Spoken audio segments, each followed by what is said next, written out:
ನಾವು starts from the family. ನಿಜ, ನಿಮ್ಮ ಕುಟುಂಬದಿಂದಾನೇ ಶುರು ಆಗತ್ತೆ. ಪಕ್ಕದ ಮನೆ ಮಗು ಎಷ್ಟು ಮಾರ್ಕ್ಸ್ ತಗೊಳ್ತು ಅಂತ ಅಲ್ಲಿಂದ ಶುರು ಆಗತ್ತೆ. ಮತ್ತೆ IT ಪ್ರೊಫೆಷನಲ್ಲೇ ಅವರೊಂದು 30,000 ತಗೋತಿದ್ದಾರೆ, ನೀನು ನೋಡಿದ್ರೆ 20,000 ತಗೋತಿದ್ಯಾ ಅಂತ ಶುರು ಆಗತ್ತೆ. ಸೋಷಿಯಲ್ ಕಂಪ್ಯಾರಿಸನ್ ಶುರು ಆಗತ್ತೆ. ಸೋಷಿಯಲಿನೂ ಅದಾಗತ್ತೆ. ನೆಂಟರು, ಫ್ರೆಂಡ್ಸು ಎಲ್ಲರೂ ಕಂಪೇರ್ ಮಾಡ್ತಾ ಇರ್ತಾರೆ. How to come out from that? ಅಂದರೆ ಅದರಿಂದ ನಮ್ಮನ್ನು ಆಚೆ ತಂದ್ಕೊಳ್ಳೋದು ಹೇಗೆ?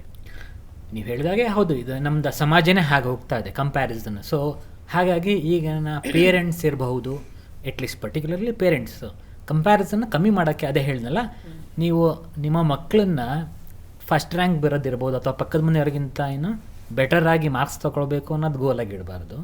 ಏನಿದನ್ನು ಸಕ್ಸಸ್ಫುಲ್ ಆಗೋಕ್ಕೆ ಸಾಧ್ಯನಾ ಲೈಫಲ್ಲಿ, ಅವರು ನೆಮ್ಮದಿಯ ಜೀವನ ಮಾಡಬಲ್ರ?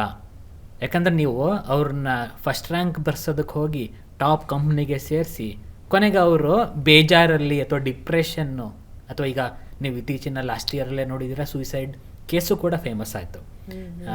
ಸೊ ನಿಮಗೆ ಆ ಥರ ಎಂಡ್ ಆದರೆ ನಿಮ್ದು ಗೋಲ್ ಏನಾಯಿತು?